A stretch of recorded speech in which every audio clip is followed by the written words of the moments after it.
Ya, Assalamualaikum warahmatullahi wabarakatuh. Di sini saya akan menjelaskan materi yang pertama, pertemuan kita yang pertama juga, itu bab 1. Ya. Sebelumnya saya ingin menanyakan bagaimana kabar kalian. Semoga kabar kalian baik semuanya ya.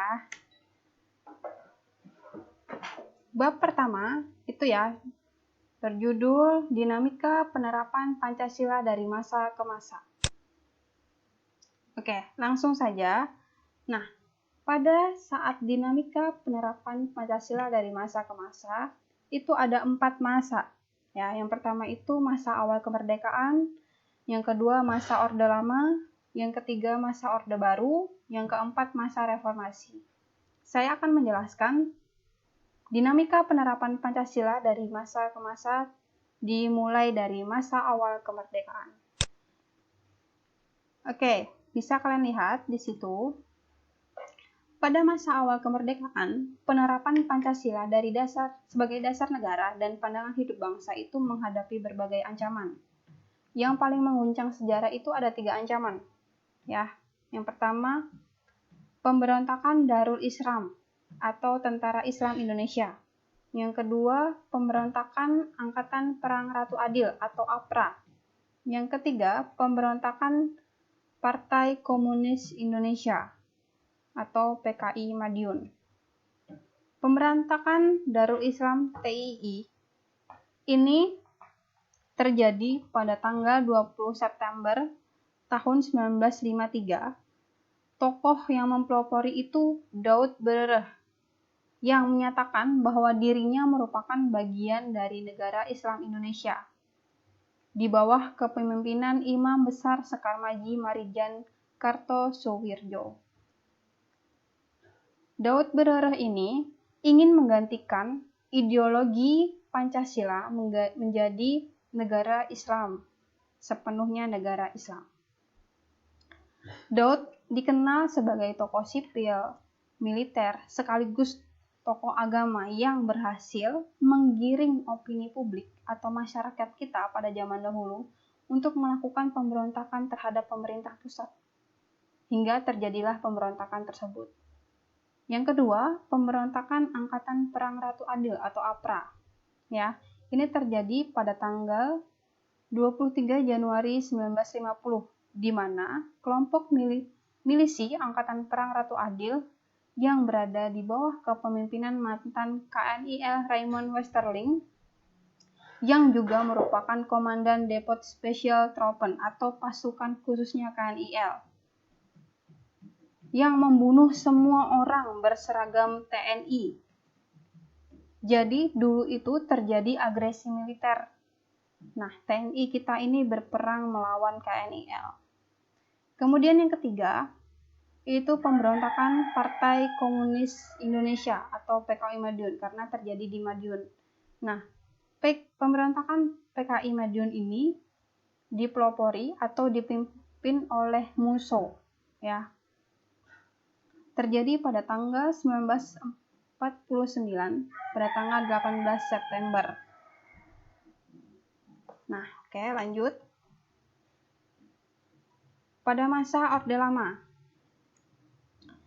Masa Orde Lama ini dahulu ideologi Pancasila itu seolah-olah berdiri, tapi di antara liberalisme dan komunisme. Apa itu liberalisme? Liberalisme itu merupakan paham atau ideologi yang berdasarkan pemahaman bahwa adanya kebebasan, persamaan hak politik yang utama. Maksudnya apa? Liberalisme itu menginginkan atau mencita-citakan suatu masyarakat yang bebas, ya, bebas berpikir dan tidak adanya, intinya tidak dibolehkan menolak adanya pembatasan khususnya dari pemerintah dan agama. Contoh negara yang menganut paham liberalisme ini Amerika Serikat. Kalian tahu kan, di sana di Amerika Serikat itu bahkan tidak ada yang harus mewajibkan warga negaranya itu memilih suatu agama. Bahkan di sana ada yang tidak beragama. Itu contohnya. Jadi berdasarkan pada kebebasan mayoritas. Ya. Kemudian ideologi komunisme. Ideologi komunisme ini artinya apa? Ideologi yang berkeyakinan bahwa masyarakat dapat mencapai kesetaraan dengan menghilangkan kepemilikan pribadi atas alat produksi sumber daya yang dibutuhkan untuk menghasilkan barang.